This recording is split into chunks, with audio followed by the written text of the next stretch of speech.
오늘 우리에게 주신 말씀은 이사야서 50장 1절에서 11절까지 말씀을 같이 보도록 하겠습니다. 1절에서 11절 교독을 하겠습니다. 제가 먼저 1절 보겠습니다. 여호와께서 이렇게 말씀하신다. 너희 어머니의 이혼 증서가 여기 어디 있느냐? 내가 너희 어머니를 쫓아내기라도 했느냐? 내가 어느 채권자에게 너희를 팔았더냐? 보라, 너희는 너희의 죄 때문에 팔린 것이다. 너희의 잘못 때문에 너희 어머니가 쫓겨난 것이다. 내가 왔을 때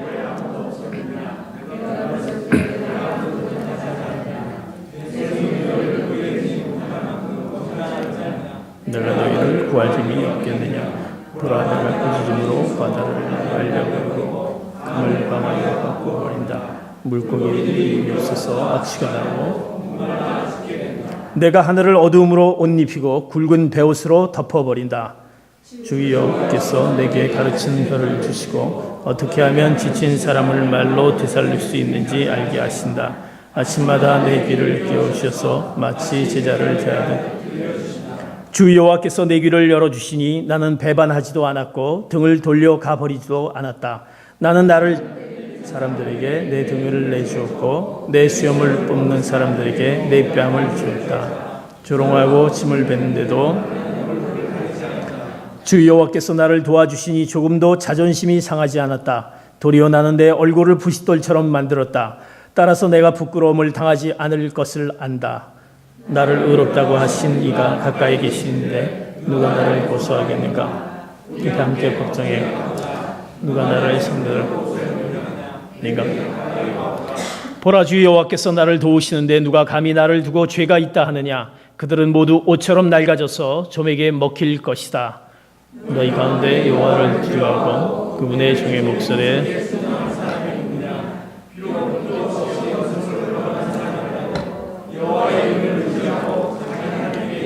같이 보겠습니다.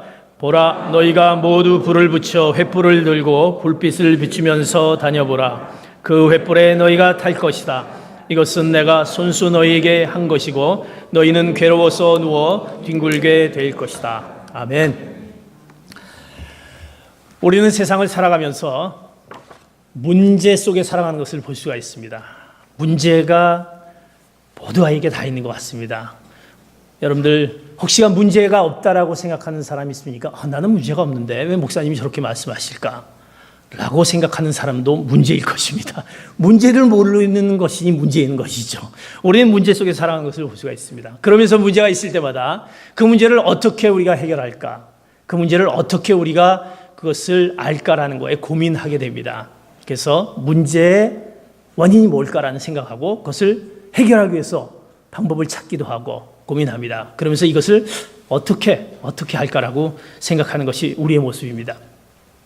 오늘 본 말씀은 이스라엘 백성들이 이제 하나님께서 그들의 구원의 약속을 주셨습니다. 그런데 그것을 기다리지 못하고 결국 우상숭배, 하나님이 가장 싫어하는 그 우상신을 하나님과 동등한 위치에서 놓고 그들이 범하는 죄를 범하게 됩니다. 그래서 결국 그들이 이스라엘 백성들이 결국 바벨론의 포로 생활을 하게 되는 것이 이제 50장 전에 나오는 그런 내용입니다. 오늘 하나님께서 이사야 선지자를 통해서 그 이스라엘 백성들의 불순종과 더 나아가서 하나님에 따라 순종하는 그 예수님의 그 종의 모습을 말씀해 주시면서 우리에게 말씀해 주는 교훈이 있습니다. 불순종과 순종. 우리 삶이 하나님 앞에 우리 삶이 어떤 삶을 살까? 불순종의 삶을 살까? 순종의 삶을 살까? 오늘 말씀을 통해서 그것을 같이 보기를 원합니다. 그들은 바벨론의 포로 생활을 하면서 그들이 그렇게 될 수밖에 없었던 것을 그들의 문제인데 문제로 생각하지 않고 하나님에게 돌리는 것을 볼 수가 있습니다. 하나님이 우리를 버렸다. 그리고 하나님은 능력이 없으시다. 그리고 불평과 불만으로 하나님을 원망하는 그들의 모습을 볼 수가 있습니다. 그러면서 그들이 마치 우리는 남편이 아내를 버리는 것처럼, 그리고 아버지가 그 아들 그 빚 때문에 아들을 팔아넘긴 것처럼 그렇게 얘기하는 그들의 모습을 보고 이제 하나님께서 그들에게 이제 얘기하는 말씀이 있습니다. 그 말씀이 이제 1절부터 3절까지 말씀인데 그 말씀에 대한 반문의 말씀을 하시면서 3절까지 말씀인데 이제 자막을 통해서 그걸 좀 정리해서 같이 말씀을 보도록 하겠습니다. 1절부터 3절 자막이 있습니다. 시작. 너희 어머니의 이혼 증서가 여기 어디 있느냐? 내가 너희 어머니를 쫓아내기라도 했느냐? 내가 어느 혼자에게 너희를 팔았더냐? 내 손이 너희를 구해내지 못할 만큼 너무 짧으냐? 내가 너희를 구할 힘이 없겠느냐? 내가 하늘을 어둠으로 옷 입히고 굵은 베옷으로 덮어버린다. 이스라엘 백성들은 자기들이 포로 생활했던 것을 하나님께로 원망하는 것을 볼 수가 있습니다. 그들의 불순종의 첫 번째 그들이 나타난 것은 불순종하는 자의 모습을 첫 번째로 문제의 책임을 전가한다는 사실입니다. 문제의 책임을 자기의 어떤 죄 때문이라고 생각하지 않고 하나님에게로 돌리는 그들의 모습을 볼 수가 있습니다. 그래서 하나님께서 이제 오늘 본문 말씀에 봤듯이 내가 어머니 이혼 증서가 어디 있느냐? 내가 너희를 버렸느냐? 어느 채권자에게 너희를 팔았더냐? 너희를 구해낼 내 손이 짧았느냐? 그리고 내가 흑암에서 구해냈던 것을 이제 되새기는 말씀을 해주십니다. 이 말씀은 이스라엘 백성들을 이제 구원해냈던 그 사건, 출애굽 사건을 얘기하는 것입니다. 하나님께서 이스라엘 백성들을 출애굽시켰을 때 그들에게 했던 그 놀라운 능력이 있지 않습니까? 애굽의 군대들이 이스라엘 백성들을 막 쫓아왔을 때 이제 바다가 앞에 놓여지게 됩니다. 이제 그 바다를 어떻게 합니까? 바다를 말리게 하고 그것을 건너게 하는 하나님의 놀라운 능력의 사건을 말씀합니다. 내가 이런 걸 보여주지 않았느냐? 이것이 너희를 잊어서 내가 이렇게 보여줬느냐? 내가 너희를 기억하지 못하고 있느냐? 내가 능력이 없어서 그러냐? 라고 하나님께서 그들에게 반문하고 있는 말씀입니다. 그러면서 이제 그들에게 출애굽시켰을 때 이제 바로가 이제 이스라엘 백성들이 이제 출애굽돼야 된다라고 모세가 얘기했을 때 안 된다라고 했던 바로의 모습에 10가지 재앙 중에서 9번째 재앙인 그들의 어떤 그 하늘이 흑암이 3일 동안 그 나라의 전체에 뒤덮였던 사건을 여러분들이 알 수가 있습니다. 그러면서 만약에 그 흑암이 이 이스라엘 백성들을 만약에 내보내주지 않으면 계속적으로 그 흑암이 있을 거라는 것을 보여주면서 하나님께서 경고했던 것을 볼 수가 있습니다. 그것은 하나님의 놀라운 능력, 이스라엘 백성을 기억하고 잊지도 않고 그 놀라운 능력의 그 모습을 보여줬던 것을 얘기하면서 내가 이것을 보여주지 않았느냐. 그런데도 너희들은 바로 바벨론 포로의 생활을 했던 것은 바로 하나님에게 원망하는 그들의 모습에게 이렇게 반문하는 모습이 이제 1절과 3절을 통해서 나타난 것을 볼 수가 없습니다. 그럼에도 불구하고 그들이 심판을 받을 수밖에 없었던 것은 결국 그들이 죄 가운데 있었던 그들의 모습이었다는 것을 분명하게 말씀하면서 1절 하반절에 보면 이제 너희들이 그렇게 이스라엘 백성들이 포로 생활을 할 수밖에 없었던 그 원인을 정확하게 그들에게 말씀하는 것을 1절 말씀을 통해서 우리가 다시 한번 말씀을 보게 된 것을 볼 수가 있습니다. 본문 같이 봅니다. 시작. 보라, 너희는 너희의 죄 때문에 팔린 것이다. 너희의 잘못 때문에 너희 어머니가 쫓겨난 것이다.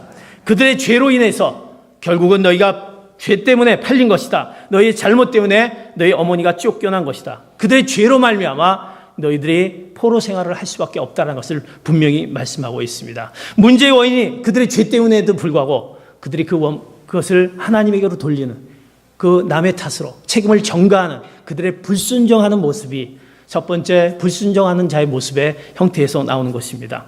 문제 있는 것을 인정하지 않고 하나님에게 돌리는 남의 탓으로 돌리는 그 모습.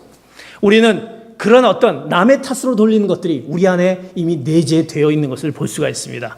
우리의 조상 아담, 하와 그들이 선악과를 분명히 따먹지 말라고 말씀하셨는데도 불구하고 그들이 그 선악과를 따먹게 됩니다. 내가 어디 있느냐 하나님께서 말씀하셨을 때 하와가 따먹게 해서 제가 먹을 수밖에 없었습니다 라고 책임을 전가합니다.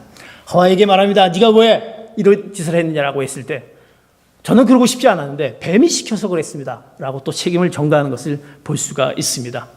인간은 점점 악해지면 악해질수록 그 책임이 점점 자기가 아닌 사람에게 전가하는 것을 볼 수가 있습니다. 잘 되면 내 탓, 잘못되면 남의 탓 돌리는 것이 우리의 죄성 갖고 있는 우리의 모습인 것입니다. 예전에 한국에서 그것 때문에 이제 어떤 문제가 있으면 나의 탓으로 돌리자, 내 탓이오라는 그런 캠페인을 한 적이 있습니다. 혹시 그 시절 그때 한국에 있었던 분들 그래서 그때 자동차에다 내 탓이오 해서 손가락 이렇게 표시해서 내 탓이오 스티커를 붙이고 다녔던 혹시 기억이 전혀 나지 않는 듯한 표정을 하고 있습니다. 이렇게 손가락으로 해서 이것을 차에 붙였습니다. 근데 손가락을 보면 우리가 대부분 목사는 당신 탓이요, 당신 탓이요 이렇게 얘기합니다. 잘 되면 내 탓, 못 되면 당신 탓이요 그렇게 얘기하지만 손가락은 이렇게 하지만 세 손가락은 누구에게 향하고 있습니까? 자기에게 향한다는 사실입니다. 이건 하나지만 자기에게 세 손가락을 향하는, 이게 내 탓이요라는 생각을 가지고 나의 탓으로 돌리자. 그래서 그런 캠페인을 했던 것을 볼 수가 있습니다. 자녀들이 부모들하고 갈등을 합니다. 그 갈등의 요소가 뭡니까? 되게 많은 갈등 요소 중에서 이제 공부 문제에 대해 갈등을 많이 하는 것을 볼 수가 있습니다. 공부를 좀 했으면 좋겠다. 응? 나는 예전에 공부를 잘했는데, 대부분 뭐 그렇게 얘기를 합니다. 근데 그건 잘 모르겠습니다. 그렇게 얘기하면서 공부를 하라고 합니다. 그런데 자녀들은 어찌 그렇게 말을 안 듣는지 공부를 안 합니다. 이제 그 문제가 되게 가정에서 가장 중요한 그 문제로 대두됩니다. 그러면 자녀들은 또 거기에 또 얼마나 또 말을 잘하는지 그렇게 합니다. 내가 뭐 이렇게 이제 공부를 안 하니까 시험을 보면 뭐 영락 없이 시험이 제대로 나오지 않죠. 이제 그걸 가지고 이제 부모님은 얘기합니다. 내가 공부를 좀 해라고 그러지 않느냐. 근데 왜 이렇게 안 했느냐. 자녀들은 또 할 말이 있습니다. 어머님, 제가 그때는 몸이 컨디션이 안 좋아서 제가 이렇게 성적을 나올 수밖에 없었습니다. 나는 열심히 공부했는데 왜 내가 공부한 것은 하나도 안 나왔죠? 그리고 제 머리가 문제가 있는데 아버님, 어머님의 머리를 닮아서 그런 건가요? 라고 이렇게 하면서 그것을 뭐 조상 탓으로 한다든지 이러면서 뭔가 자기의 탓으로 돌지 않고 이렇게 남의 탓으로 돌리는 그 모습을 볼 수가 있습니다. 사랑하는 성도 여러분, 여러분의 문제가 있을 때 그 문제를 누구에게 탓으로 돌리고 있습니까? 문제의 원인이 나에게 있다라고 생각합니까? 아니면 남의 탓으로 돌리고 있습니까? 불순종하는 자의 모습은 문제의 책임을 다른 사람에게 전가합니다. 지금 이 순간에도 이 설교를 내가 듣는 게 아니라 저 사람이 들어야 되는데 오늘 참석을 안 했어. 저 사람이 들어야 되는 저 사람 때문에 이러면서 내가 머릿속에 생각하고 한다면 그것도 우리의 모습인 것입니다. 불순종하는 자의 모습은 책임을 바로 남에게 돌린다는 사실입니다.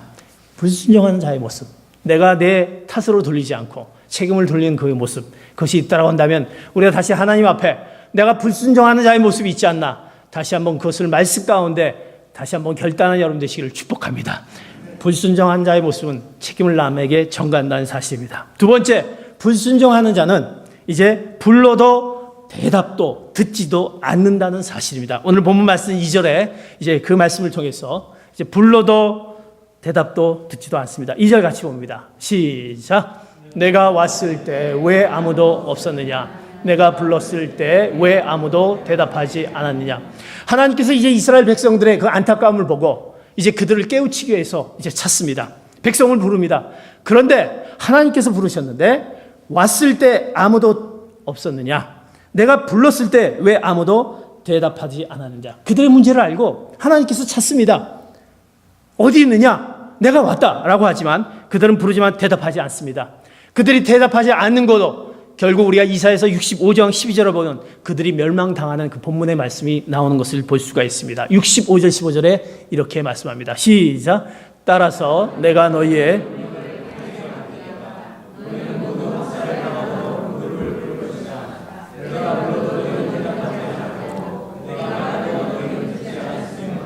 너희는 너희 눈에 거슬린 일을 했고 하나님께서 부르셨는데 대답하지도 않습니다. 듣지도 않습니다. 결국 하나님께서 대답하지도 듣지도 않아서 결국 그들에게 모두 학살을 당하도록 멸망을 무릎을 꿇을 것이다라고 말씀합니다. 내가 불러도 너희는 대답하지 않았고 내가 말해도 너희는 듣지 않았다. 그들은 스스로 하나님을 버렸던 것입니다. 우상을 숭배하면서 하나님과 동등한 위치에 놓으면서 하나님께서 불러도 대답하지 않는 그 모습들, 불순종하는 자의 모습들, 불러도 대답하지 않습니다. 부모들이 자녀를 향해서 부릅니다. 뭘 좀 시키려고 부릅니다. 그러나 얼마나 뻔뻔스럽게 자녀는 대답하지 않습니다. 전혀 대답하지 않습니다. 언제 불러 듣지도 않습니다. 그러면서도 그냥 묵묵히 그냥 자기 뜻대로 나가는 것을 볼 수가 있습니다. 우리가 불렀을 때 그들이 대답하지 않는 모습을 볼 때 얼마나 우리가 답답함을 느낄 수 있습니까? 우리의 어떤 관계 속에서 사람이 누구를 불렀는데 대답하지 않습니다. 그랬을 때는 얼마나 우리 실망감이 얼마나 많이 있습니다. 많이 있습니까? 우리 관계 속에서 우리가 부른데도 대꾸하지 않는 그런 무관심, 그리고 묵비권을 행사하는 것, 이런 것들이 우리 관계 속에서 얼마나 많은 것을 볼 수가 있습니다. 그것이 우리를 창하게 하죠. 우린 피조물인데 하나님께서 만든 피조물 불렀습니다. 너 어디 있느냐? 너의 것을 내가 알기 원한다. 너의 문제를 내가 이제 알기 원하고 어떻게 해결해 주길 원한다. 부르는데도 대답하지 않은 우리의 완악한 모습이 우리 안에 있다는 사실입니다. 가장 관계 속에서 우리가 깨지는 것이 바로 그거 아십니까? 전혀 우리가 무관심 속에서 대답하지 않은 그 모습.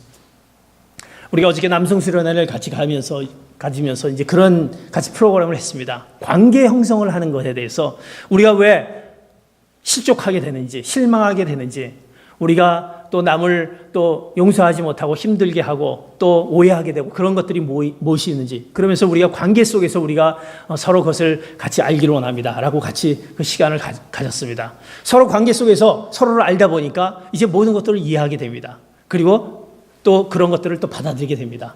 그때는 이제 그분이 어떤 얘기를 했을 때도 그것을 이해하고 받을 수 있는 이제 그 자세가 된다는 사실입니다. 우리의 관계는 늘 관계 속에서 우리가 알지 못하는 그런 대답하지 않는 그런 모습이 우리 안에 있는 것입니다. 그래서 우리는 어저께 남성들이 같이 모이면서 그런 것을 하면서 이제 부부와의 관계도 우리 여성분들이 변해갖고 오십시오라는 것을 제가 얘기하면서 여러분 우리가 변해야 됩니다라는 프로그램 속에서 뭐가 있었냐면 여러분이 가장 아끼는 사람에 대해서 첫 번째로 쓰시기 바랍니다. 그렇게 썼더니 모든 남성분들이 제일 첫 번째로 누구를 썼겠습니까? 아내를 쓰는 것이었습니다.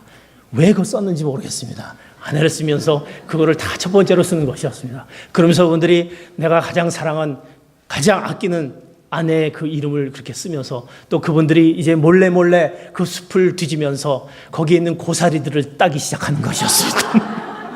아내가 가장 좋아하는 고사리. 아니 안 계시는 거예요. 그래서 어디 가시다 보니까 뭐 어디를 숲을 막 지나면서 그래서 이걸 왜 따오십니까? 이것이 나의 아내가 가장 좋아하는 것입니다. 그래서 따오시는 거예요. 그러면서 그것을 손수 따오시면서 이거를 말려서 나의 사랑하는 아내가 주겠다는 그 마음. 얼마나 갈지 모르지만 어쨌든 간에 그 고사리를 따오는 그 정성. 예? 이제 우리가 하나님께서 우리를 향한 부름이 있다는 사실입니다. 관계 속에서 우리를 찾고 있다는 사실입니다. 그랬을 때 그 찾는 것에 우리가 불렀는데도 대답하지 않는 그것은 바로 불순종의 모습인 것입니다. 불순종하는 자의 모습이 이렇듯 문제를 해결해 주기 위해서 하나님이 부르시지만 대답하지도 귀 기울이지도 듣지도 않는 자의 모습인 것입니다. 사랑하는 성도 여러분, 우리가 그런 불순종하는 자의 모습이 있는지, 내가 대답하지도 않아서 듣지도 않아서 관계가 깨지고 있는지 않는지 그것을 생각하면서 우리 가운데 다시 한번 이스라엘의 백성들의 그들의 모습들, 죄된 모습을 보면서 하나님 앞에 내가 예수님을 바로 보여주는 사람들이라는 새 표를 우리가 올해 그것을 가지면서 내가 진정한 그런 모습 가운데 있지 않나 깨닫는 귀한 성도 여러분 되시기를 축복합니다. 그러면서 이제 우리에게 더해 주시는 위로의 말씀은 이제 순종하신 예수님의 그 하나님의 종 예수님의 그 모습을 우리에게 말씀해 주시면서 이제 너희들이 이제 순종의 모습을 했을 때 너희들이 오는 그 놀라운 그 하나님의 놀라운 그 축복의 모습을 우리에게 말씀해 주십니다. 불순종하면 이러한 모습이 있다. 그런 모습 가운데 이스라엘 백성들을 말해주면서 순종하는 그들의 모습을 우리에게 알려주면서 우리들이 순종하는 모습 가운데 있을 때 어떤 하나님의 놀라운 은혜 가운데 우리에게 거하게 되는지 네 가지로 말씀해 주신 것을 볼 수가 있습니다. 먼저 4절의 말씀 보시도록 하겠습니다. 4절 보도록 하겠습니다. 시작. 주 여호와께서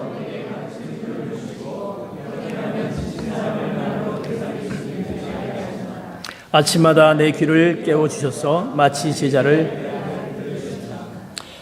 순종한 자의 모습은 예수님의 순종하는 자의 모습. 예수님께서 우리에게 순종의 모습을 보여주셨습니다. 그 순종의 모습이 보여주셨기 때문에 우리가 이 자리에 올 수가 있는 거죠. 그러면서 그 예수님의 모습이 이제 이런 모습을 통해서 순종하면 이런 우리의 놀라운 우리의 것을 받을 수 있다라고 말씀해요. 첫 번째, 능력이 주어진다는 사실입니다. 놀라운 능력이 주어집니다. 오늘 4절에 보면 주 여호와께서 내게 가르치는 혀를 주시고 어떻게 하면 지친 사람을 말로 되살릴 수 있는지 알게 하신다. 이것은 예수님께서 이제 우리에게 선생님으로 오셨습니다. 말씀을 가르친 자로 오셨습니다. 그의 말씀을 통해서 우리가 듣고 우리가 알게 하시고 깨닫게 해주셨습니다. 그리고 이제 예수님께서 우리에게 오신 것은 말씀을 주시면서 알게 하시고 깨닫게 해주시면서 우리 지친 자들을 향해서 하나님께서 놀랍게도 그들을 어떻게 말로 그들을 새롭게 되살릴 수 있는 것을 주셨다는 사실입니다. 예수님께서 우리에게 오신 것은 이제 알고 깨닫게 하시고 우리 가운데 희망과 용기가 없는 자들에게, 지친 영혼들 가운데 그들을 새롭게 희망과 용기를 더해 주시기 위해서 주님께서 우리에게 오셨다는 사실입니다. 주님께서 순종의 모습으로 오셨기에 그는 그의 입술을 통해서 말씀을 가르치는 자로 오셔서 우리에게 그 가르침을 알게 하시고 또 그것을 우리가 듣고 그 말씀을 듣고 깨닫고 알게 하시고 또 우리의 지친 영혼 가운데 우리의 희망과 용기를 더해 주시는 놀라운 능력을 우리에게 더해 주신다는 사실입니다. 순종하였을 때 그런 놀라운 하나님의 놀라운 능력이 바로 우리에게 주어진다는 사실입니다. 그리고 우리에게 아침마다 주님께서는 아침마다 우리를 어떻게 일깨워 주신다고 말씀하셨습니다. 아침마다, 아침은 매일매일 오는 것입니다. 오늘 우리가 아침을 맞이했으면 내일도 아침이 올 것입니다. 근데 아침마다 주님께서 우리에게 깨워주십니다. 귀를 깨워주셔서 마치 제자를 대하듯 들려주십니다. 하나님의 음성을 알려주신다는 사실입니다. 내가 하나님 앞에 순종으로 나갈 때 아침마다 우리를 깨워주셔서 너희들의 그 말씀을 깨닫게 하시고 그 말씀을 듣게 하시고 그 말씀을 이제 다른 사람에게 전할 수 있는 그 제자의 능력을 허락해 주시는 사실입니다. 예수님의 삶을, 공생의 기간의 삶을 우리가 알 수 있습니다. 세 가지로 정리하는데 예수님의 공생의 기간은 뭡니까? 말씀을 가르치셨고 치유를 하셨고 복음을 전파하셨습니다. 이 세 가지가 그대로 예수님이 순종의 모습으로 오셔서 보여주셨는데 우리가 순종의 모습으로 그것을 본을 받게 되면 우리도 똑같이 하나님의 말씀을 듣고 알고 깨닫게 하시고 이제 우리의 입술을 통해서 많은 자들이 치유하는 능력이 우리에게 더해 주시고 우리 입술을 통해서 희망과 용기를 더해 주시고 나의 말을 통해서 희망의 메시지를 전할 수 있고 복음의 메시지를 전할 수 있는 그 놀라운 능력이 우리에게 주어진다는 사실입니다. 그렇기 때문에 우리가 주님 앞에 순종으로 나가야 되는 것입니다. 우리에게 순종의 사명을 허락해 주셨을 때 내가 주님 앞에 나와 순종했을 때 하나님의 놀라운 능력이 우리에게 더할 줄 믿습니다. 그 능력을 주셔서 그 곁을 떠나지 않은 그 예수님이 우리 안에 늘 항상 있기에 우리는 그 능력 가운데 주님과 더불어 사는 그런 놀라운 능력의 삶을 살 수 있는 것입니다. 사랑하는 성도 여러분, 순종하는 삶을 사시기를 축복합니다. 순종했을 때 하나님의 놀라운 능력의 소유자가 되시는 여러분 되시기를 축복합니다. 두 번째로 이제 우리에게 순종하면 우리에게 주시는 말씀은 이제 5절과 6절을 통해서 이렇게 말씀해 주신 것을 볼 수가 있습니다. 5절 6절 같이 봅니다. 시작. 주 여호와께서 내 귀를 등을 돌려가 버리지도 않았다. 나는 나를 때리는 사람들에게 내 등을 내주었고 내 수염을 뽑는 사람들에게 내 뺨을 내주. 조롱하고 침을 뱉는데도 나는 얼굴을 가리지 않았다. 오늘 이 본문 말씀 보면 예수님께서 조롱당하시고 그가 정말 채찍질 당하시고 모욕당하셨던 것을 묘사하고 있습니다. 주 여호와께서 내 귀를 열어주셔서 나는 내가 예수님께서 모욕을 당하고 조롱을 당하고 핍박을 당하고 침뱉음을 당하고 그리고 그가 때림을 당하여도 그것을 내가 피하지도 도망가지도 않았다라고 말씀합니다. 왜? 그것이 예수님이 해야 될 우리를 위해서 우리의 죄값을 대신 치르기 위해서 예수님이 해야 될 것 하나님이 예수님을 통해서 명령했던 그 명령을 하시기 위해서 그는 절대적으로 그 고난을 참으셨다는 사실입니다. 그런데 그 고난이 결국 그 인내로 승리하는 것을 볼 수가 있습니다. 순종하는 삶은 우리의 고난을 인내로 우리가 승리하게 한다는 사실입니다. 순종하면 고난 가운데 있을 때 그 고난을 인내로 전환시키는 놀라운 승리의 놀라운 역사가 임한다는 사실입니다. 예수님이 그것을 우리에게 보여주셨습니다. 하나님과 가까워질 수 없는 우리의 죄값으로 가까워질 수 없는 우리가 예수 그리스도의 그 고난, 예수 그리스도의 능욕, 예수 그리스도의 침뱉음 이것을 통해서 많은 사람들이 예수님을 그렇게 했던 것을 대신 예수님이 능히 감당하셨기 때문에 등을 돌리지 않고 그것을 받으셨기 때문에 결국 우리가 하나님 앞에 나올 수 있다는 것입니다. 택함 받은 그런 백성의 모습으로 될 수 있었다는 사실입니다. 인간의 모든 죄를 담당하신 예수님 그 모습, 순종의 모습을 우리가 발견할 수 있는 것입니다. 하나님의 뜻에 온전히 순종하는 그 모습, 하나님이 부르셨을 때 그 순종함에 나아갔던 그 모습. 그러나 우리가 때로는 순종할 때 우리가 순종했을 때 우리 영혼은 해방되고 또 우리는 그 양심이 자유로 평강해질 수는 있습니다. 그러나 우리의 육체가 고달파질 수는 있는 것입니다. 왜? 그것이 우리에게 고난으로 다가갈 수 있습니다. 왜 사단은 우리를 어떻게 하든지 하나님과 멀어지게 하기 위해서 하나님 앞에 나아가지 않게 하기 위해서 주의 성전에 오는 것을 막게 하기 위해서, 주님 앞에 기도하는 것을 기도하지 못하게 하기 위해서 계속적으로 사단은 우리에게 순종하지 못하게 한다는 사실입니다. 그러기에 우리는 고난 가운데 있을 수 있습니다. 그러나 그 고난 가운데 있는 것을 인내로, 결국 고난을 인내로 우리가 참고 견뎠을 때 하나님의 놀라운 그 승리의 놀라운 역사가 우리 가운데 임할 줄 믿습니다. 그것이 말씀 가운데 우리 주는 메시지인 것입니다. 성경에 보면 우리가 우스 땅에 살았던 욥을 잘 기억할 것입니다. 욥은 어떤 사람입니까? 그는 정말 성경 가운데 그는 정직한 자였다. 흠이 없는 자였다. 그는 죄를 멀리하는 자였다라고 그는 말씀에 그렇게 나오고 있습니다. 그런데 욥은 그가 그런 자였다라는 것을 이제 사단이 뭐라고 얘기하냐면 하나님한테, 하나님께 얘기합니다. 하나님에게 욥은 그가 너무나도 많은 그 축복이 있었기 때문에 그가 하나님을 떠나지 않았고, 그리고 죄에 멀리하였고 정직하였고 흠이 없지 않았지 않습니까? 만약 그가 갖고 있는 것을 다 가져간다고 하면 아마 욥도 하나님을 욕할 것입니다. 그리고 하나님을 저주하면서 떠날 것입니다 라고 내게 하십시다 이렇게 얘기하는 거였습니다. 하나님께서 이제 그것을 허락합니다.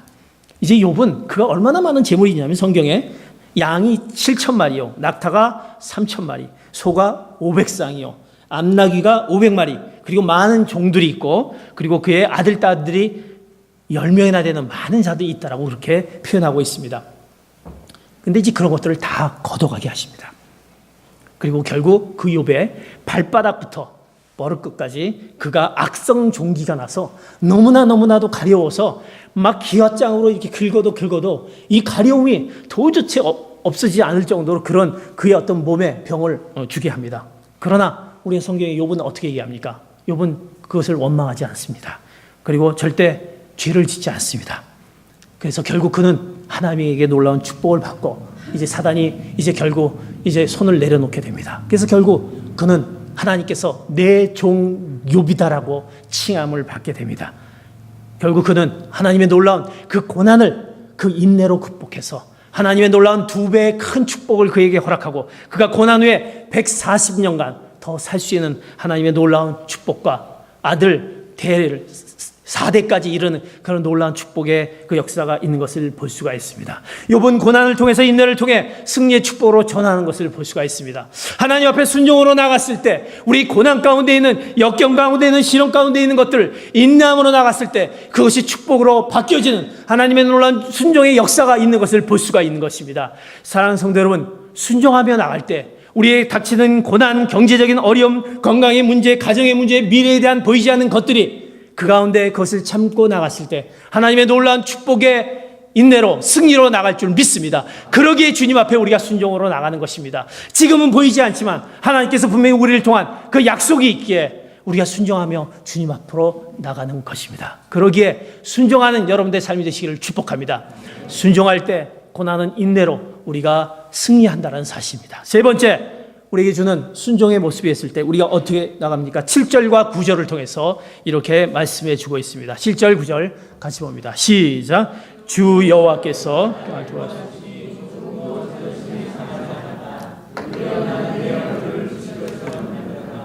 따라서 내가 부끄러움을 당하지 않을 것을 안다. 나는 의롭다고 하시는 이가 가까이 계시는데 누가 나를 고소하겠는가?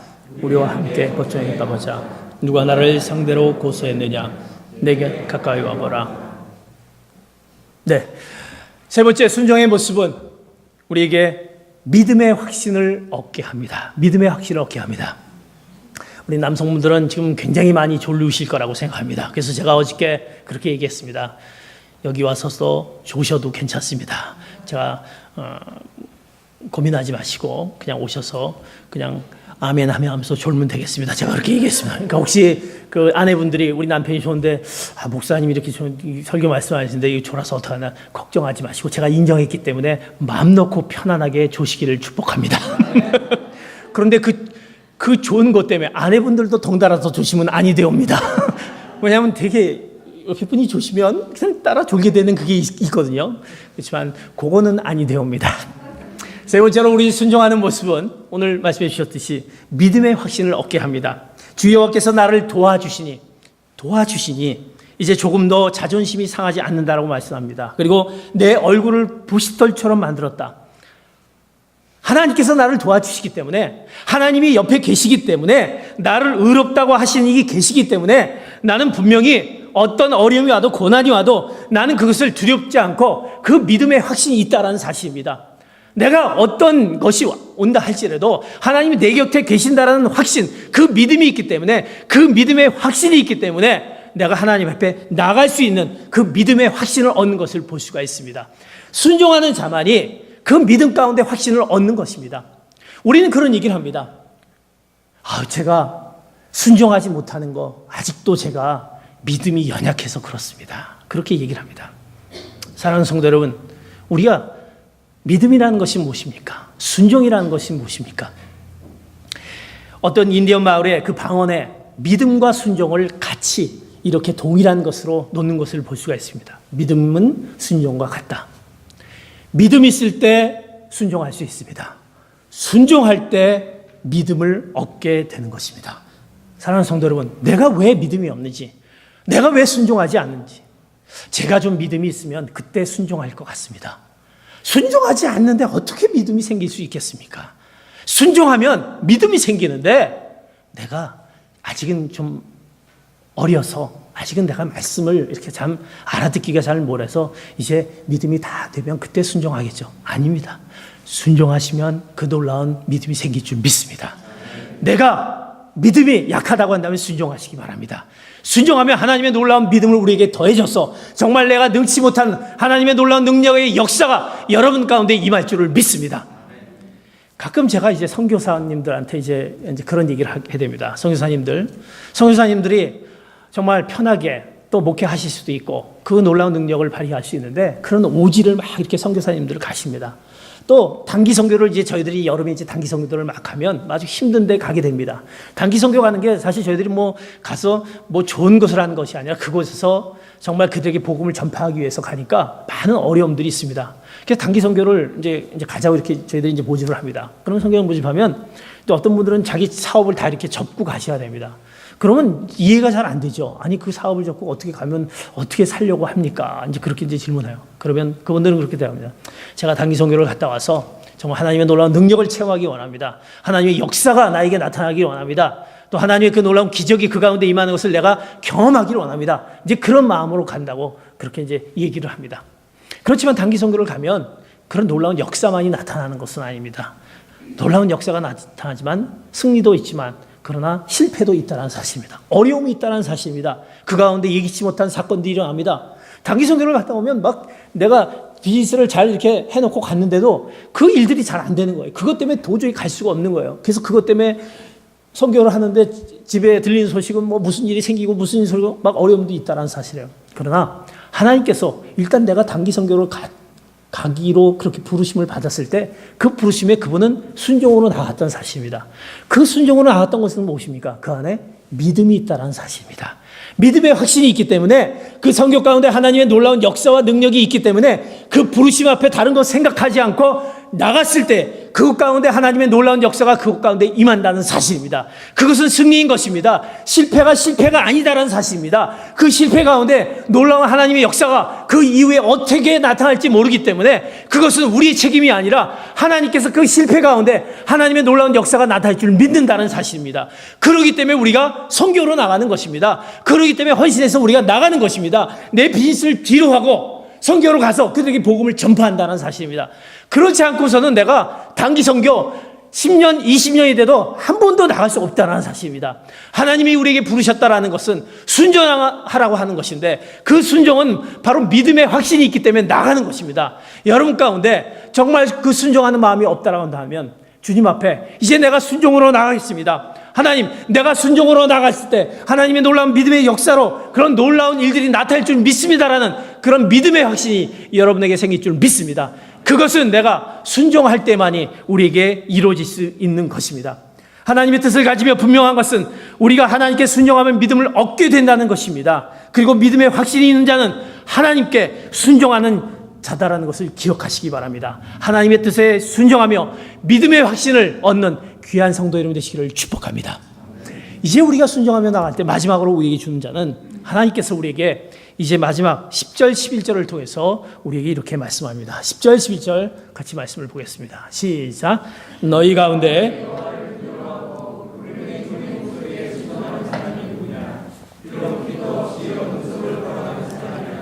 여호와의 이름을 의지하고 자기 하나님께 기도하라. 보라, 너희가 모두 불을 붙여 횃불을 들고 불빛을 비추면서 다녀보라. 그 횃불에 너희가 탈 것이다.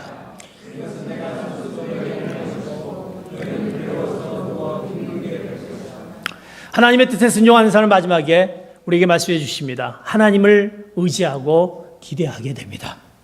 우리 삶을 보면 우리의 삶 가운데 우리의 삶은 늘 우리의 인간의 지혜와 지식으로 빛으로 삼는 우리의 모습을 볼 수가 있습니다. 당장 앞에 보이는 그것을 위해서 자신을 의지하는 것을 볼 수가 있습니다. 하나님을 의지하기보다는 내 앞에 있는 것을 의지하게 됩니다. 자신의 의를 의지하게 됩니다. 자신의 의를 신뢰하게 됩니다. 우리들의 행복은 어디에서 찾습니까? 하나님의 은혜에 두지 않고 내가 가지고 있는 소유, 내가 가지고 있는 행복, 내가 가지고 있는 그 향락, 내가 즐길 수 있는 것, 이것을 가지고 우리는 그 행복을 추구하고 있습니다. 하나님의 은혜에 두지 않는 우리의 모습들. 그래서 마치 오늘 11절에 보면 보라, 너희가 모두 불을 붙여 횃불을 들고 불빛을 비추면서 다녀보라. 그 횃불에 너희가 탈 것이다. 내 것을 의지하는 것처럼 해서 그것을 통해서 내가 활활 타오르는 것처럼 내 모든 것들이 마치 행복해진 것처럼 그렇게 느껴지는 것이 우리의 모습이다라는 것입니다. 그러나 처음에는 그것이 환하게 타는 것처럼 보이게 됩니다. 내 것을 소유하고 놓지 않고 이것을 통해서 행복을 추구할 때는 그것이 환하게 타는 것처럼 보이는 듯합니다. 그러나 결국 결국 그 횃불이 너희가 탈 것이다 라고 말합니다. 그 횃불 가운데 너희가 타질 것이다, 파멸해질 것이다 라고 말씀합니다. 그러기에 하나님께서 우리에게 주시는 위로의 말씀은 10절에 여호와를 두려워하고 그분의 종의 목소리에 순종하는 사람은 누구냐? 비록 빛도 없이 어둠 속을 걸어가는 사람이라도 누구를? 여호와의 이름을 의지하고 자기 하나님께 기대하라. 그러기에 우리는 우리 자신을 의지하지 말고 내가 내 것을 향해서 타오르는 것을 의지하면서 그것을 향해서 내가 그 속에서 탈 수밖에 없는 것을 의지하지 말고 하나님을 의지하였을 때 하나님께서 우리를 통해서 놀랍게도 역사해 줄 줄 믿습니다. 그러기에 우리가 하나님을 의지해야 되는 것입니다. 하나님을 의지해야 되는 것입니다. 물론 그것이 의지하고 내가 기대했을 때 그것이 어떨 때는 잘 나가지만 어떨 때는 잘 나가지 않을 수 있습니다. 비록 어둠 가운데 있을 수 있습니다. 거기 보면 빛도 없이 어둠 속을 걸어가는 사람처럼 될 수도 있습니다. 그러나 그것이 하나님 앞에서는 곧 하나님 간다라는 말씀을 하고 있습니다. 하나님이 그것을 보실 때 네가 나를 의지하기에 의지하는 너에게 하나님의 놀라운 축복의 그 놀라운 역사를 나타내 줄 것은 하나님의 약속이 있다는 사실입니다. 그러기에 내가 하나님 앞에 의지하는 것입니다. 보이지 않은 것일지라도 내가 하나님을 의지하는 하나님께서 우리에게 분명히 그 놀라운 역사를 해주신다는 것을 내가 믿고 의지하기에 내가 내 것을 내버리고 주님 앞에 나오는 것입니다. 사랑하는 성도 여러분, 하나님을 의지하시기 바랍니다. 하나님을 기대하시기 바랍니다. 그럴 때 하나님께서 우리를 통해서 놀라운 순종의 역사가 예수님을 바로 보여주는 그 사람들의 모습이 나를 통해서 나타날 줄 믿습니다. 내가 아직도 예수님을 바로 보여주지 못한 그 모습 가운데 있다고 한다면 내가 순종하고 있지 않은 모습이 있구나 라는 그것을 기억하면서 나에게 순종하는 모습을 주시옵소서. 그 순종하는 모습 가운데 있을 때 하나님의 놀라운 능력이 나에게 더해 줄 줄 믿습니다. 순종하였을 때 나의 고난 가운데 있을 때 그것을 그것을 승리로 바뀌는 놀라운 역사가 임할 줄을 믿습니다. 순종할 때 우리의 놀라운 믿음의 확신이 우리에게 주어질 줄 믿습니다. 그리고 오직 하나님을 의지하면서 기대하는 그런 놀라운 순종의 역사가 여러분을 통해서 나타나기를 예수 그리스도의 이름으로 축복합니다. 기도하시겠습니다. 오늘 말씀을 생각하면서 우리가 주님 앞에 기도하겠습니다. 하나님, 우리가 예수님을 믿는다고 하면서 정말 우리가 불순종한 우리의 모습이 있지 않았습니까? 아니, 있었습니다. 아니, 지금도 있습니다. 내 문제가 아니었다. 이것은 다른 사람의 문제였다. 이것은 내 문제가 아니고 나를 알지 못한 사람의 문제였다. 또 하나님이 나를 알지 못하게 그렇다라고 생각했던 남의 탓으로 돌렸던 나의 모습들, 예수님은 그걸 보고 하나님은 그것을 보시고 불러주셨습니다. 그러나 우리는 대답하지 않았습니다. 듣지도 않았습니다. 귀 기울이지도 않았습니다. 그런 불순종한 자의 우리의 모습이 있었다고 한다면 예수님이 우리에게 보여주셨던 그 순종의 모습을 기억하게 하여 주시옵소서. 순종으로 나갔던 예수님의 모습, 우리에게 놀라운 능력을 더해주는 그 예수님의 모습을 기억하게 하여 주시옵소서. 우리의 고난 가운데 그 고난을 인내로 승리케 하신 그 놀라운 예수님의 모습, 그것을 우리가 담게 하여 주시옵소서. 우리의 믿음의 확신이 있기를 원합니다. 하나님, 그 믿음의 확신을 허락하여 주시옵소서. 순종하게 하여 주시옵소서. 순종하여서 믿음의 확신을 더하게 하여 주시고 그 믿음으로 주님 앞에 나가게 하여 주시옵소서. 하나님을 의지하길 원합니다. 하나님을 기대하길 원합니다. 하나님 앞에 기대하게 하여 주시옵소서. 그 순종의 삶을 살게 하여 주시옵소서. 주님, 이제 순종하겠습니다. 이제 순종하지 못했던 나의 모습을 주님 앞에 드러내놓고 주님 앞에 나갔습니다 라고 우리가 주님 앞에 다시 한번 주님 앞에 나가며 통성으로 같이 기도하도록 하겠습니다. 주여 한번 외치면서 주님 순종의 모습으로 나가겠습니다. 주여 한번 외치면서 주님께 합심하여 기도하겠습니다. 주여, 하나님 아버지 감사합니다. 우리 가운데 우리의 모습들이 참으로 주님 앞에 순종하지 못했던 삶을 살았던 것을 고백합니다. 지금도 내 가운데 아직도 주님의 음성을 듣지 못했던, 귀 기울이지 못하고 부르지만 그것을 내가 듣지 못하고 대답하지 못했던 나의 그 모습을 기억하면서 하나님은 아직도 안타깝게 생각하면서 우리 문을 두드리고 계십니다. 하나님, 불러도 대답하지 않는 나의 모습을 하나님 깨닫게 하여 주시고 이제 예수님 우리에게 보시는 순종의 모습을 살게 하여 주시옵소서. 우리의 능력이 부족합니다. 하나님 능히 이유도 남는 하나님의 말씀을 알고 깨닫는 그런 지혜가 우리가 알길 원합니다. 하나님, 우리가 말씀을 접하길 원합니다. 우리 희망과 용기를 더해주는 그 놀라운 능력이 있길 원합니다. 우리의 순종을 더하게 하여 주시옵소서. 믿음의 확신을 더하게 하여 주시옵소서. 고난이 있을지라도 고난을 능히 이유도 남게 하여 주시고 오직 하나님을 의지하고 기대하며 나갈 때 우리 가운데 허락하신 하나님의 놀라운 그 축복의 역사가 우리 가운데 있게 하여 주시옵소서. 하나님 감사합니다. 순종하지 못했던 우리의 모습, 이제 예수님의 순종의 모습을 보고 깨닫게 하심을 감사합니다. 이제 순종하겠습니다. 예수님이 보여주셨던 그 모습대로 살아가겠습니다. 그것만이 우리 안에 있게 하여 주시옵소서. 감사하며 예수 그리스도의 이름 받들어 기도하옵나이다.